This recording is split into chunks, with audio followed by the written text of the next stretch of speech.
Assalomu alaykum hurmatli ustozlar. Bugun sizlar bilan GeoGebra dasturidan foydalangan holatda qanday qilib o'rta qiymat, moda va medianani o'rganishimiz mumkinligi to'g'risida ma'lumotlarni ko'rib o'tamiz. Bu yerda bizlarga GeoGebra dasturini asosiy shiorini bilib olaylik. Matematikani aqlliroq tarzda o'rgating va o'rganing.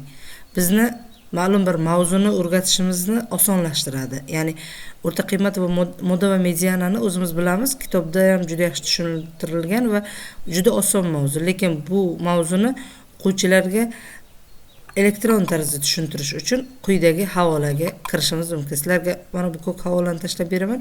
Shuni ustiga bitta bosganda kirib ketadi.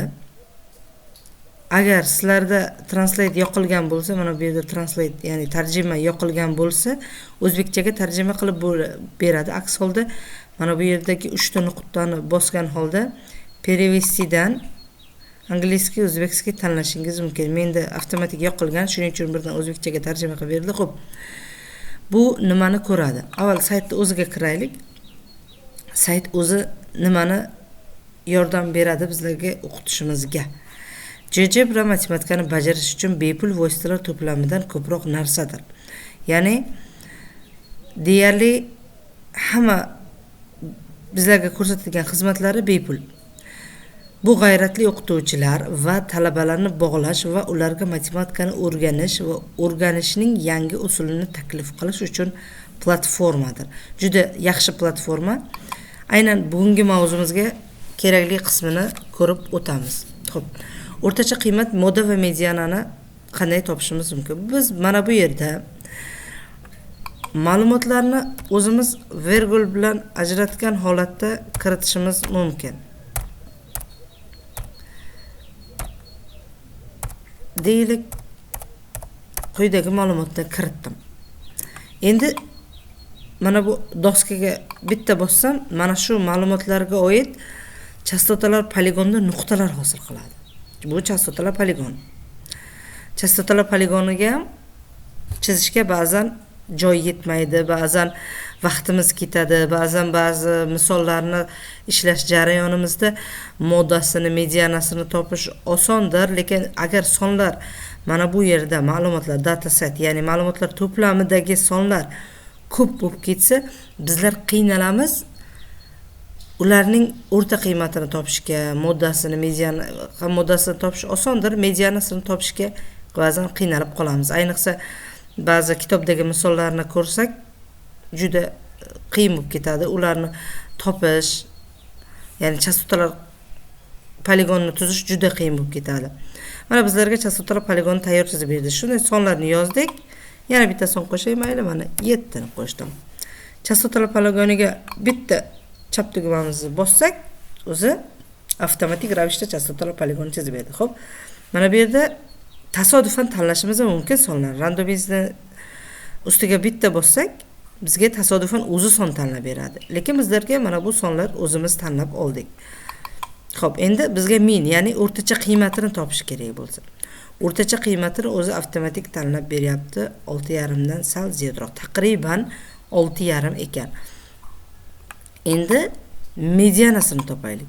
Medianasi 7 ekan, ya'ni chastotalar poligonidan 7 ni ko'rsatyapti. Mana bu yerda variatsion qatorini tuzgan taqdirimizda 7 soni mediana ekan. Xo'p, ko'ramiz. 1, 2, 3, 4, 5, 6, 7, 8, 9 ta son bor ekan.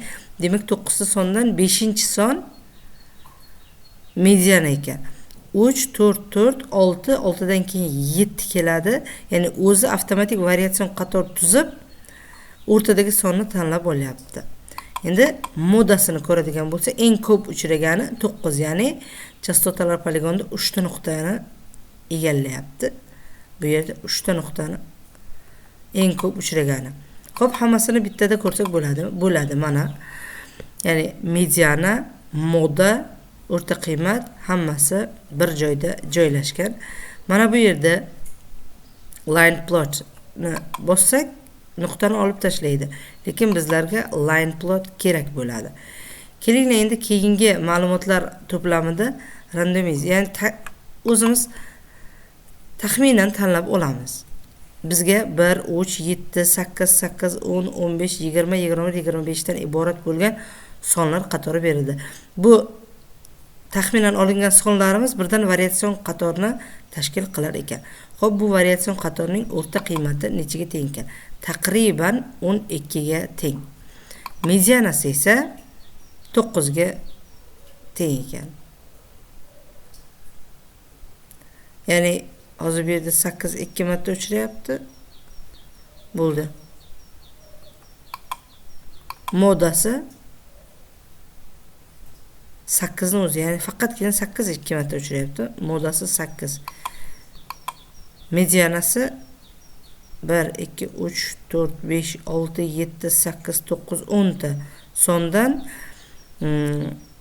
mana bu ikkala sonning o'rtacha qiymati 8 ga 9 ni 8 ga 10 ni qo'shamiz va 2 ga bo'lamiz. 18 ni 2 ga bo'lsak 9 bo'ladi. Demak, medianasi 9 ni tashkil qilar ekan. Bu programmaning muallifi John Albright. Mavzumiz moda statistika, ya'ni statistik ma'lumotlardan qanday foydalansak bo'ladi. Mana shuni o'quvchilarga programma orqali ko'rsatib beradigan bo'lsak, mavzumiz yanada qiziqarliroq bo'ladi degan umiddaman ustozlar. Salomat bo'linglar.